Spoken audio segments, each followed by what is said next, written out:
ਲੋਹਾ ਨਗਰੀ ਮੰਡੀ ਗੋਬਿੰਦਗੜ੍ਹ ਦੇ ਪਿੰਡ ਅਜਨਾਲੀ ਵਰਕਸ਼ਾਪ ਵਿੱਚ ਦੋ ਵਿਅਕਤੀਆਂ ਦੇ ਅਚਾਨਕ ਲੱਗੀ ਅੱਗ ਨਾਲ ਝੁਲਸਣ ਦਾ ਮਾਮਲਾ ਸਾਹਮਣੇ ਆਇਆ ਹੈ। ਸਿਵਲ ਹਸਪਤਾਲ ਤੋਂ ਪ੍ਰਾਪਤ ਜਾਣਕਾਰੀ ਅਨੁਸਾਰ ਅਜਨਾਲੀ ਸਥਿਤ ਗੁਰੂ ਨਾਨਕ ਵਰਕਸ਼ਾਪ ਵਿੱਚ ਰੋਜ਼ਾਨੇ ਦੀ ਤਰ੍ਹਾਂ ਜਗਤਾਰ ਸਿੰਘ ਅਤੇ ਵੀਰ ਸਿੰਘ ਗੱਡੀ ਰਿਪੇਅਰ ਕਰ ਰਹੇ ਸਨ ਕਿ ਅਚਾਨਕ ਅੱਗ ਲੱਗ ਗਈ ਅਤੇ ਦੋਨੋਂ ਵਿਅਕਤੀ ਅੱਗ ਦੀ ਲਪੇਟ ਵਿੱਚ ਆ ਗਏ, ਜਿਨ੍ਹਾਂ ਨੂੰ ਤੁਰੰਤ ਸਿਵਲ ਹਸਪਤਾਲ ਵਿੱਚ ਭਰਤੀ ਕਰਵਾਇਆ ਗਿਆ, ਜਿੱਥੇ ਡਾਕਟਰਾਂ ਵੱਲੋਂ ਫਰਸਟ ਏਡ ਦੇ ਕੇ ਰਜਿੰਦਰਾ ਹਸਪਤਾਲ ਪਟਿਆਲਾ ਰੈਫਰ ਕੀਤਾ ਗਿਆ ਹੈ। ਇਸ ਮੌਕੇ ਡਿਊਟੀ ਤੈਨਾਤ ਡਾਕਟਰਾਂ ਨੇ ਗੱਲਬਾਤ ਕਰਦੇ ਦੱਸਿਆ ਦੋ ਵਿਅਕਤੀ ਪਿੰਡ ਅਜਨਾਲੀ ਵਰਕਸ਼ਾਪ ਵਿੱਚ ਝੁਲਸਣ ਕਾਰਨ ਆਏ ਹਨ, ਜਿਨ੍ਹਾਂ ਨੂੰ ਜ਼ਿਆਦਾ ਝੁਲਸਣ ਕਾਰਨ ਹੀ ਰੈਫਰ ਕੀਤਾ।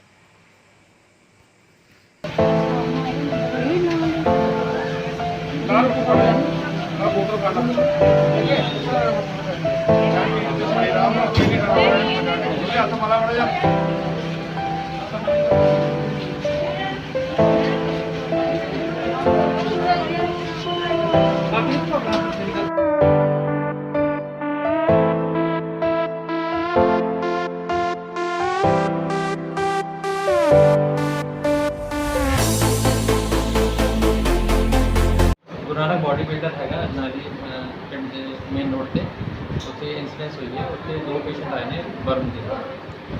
की नाम है जी? नाम है जगतार सिंह ते वीर सिंह। किन्ना कुए बर्न है?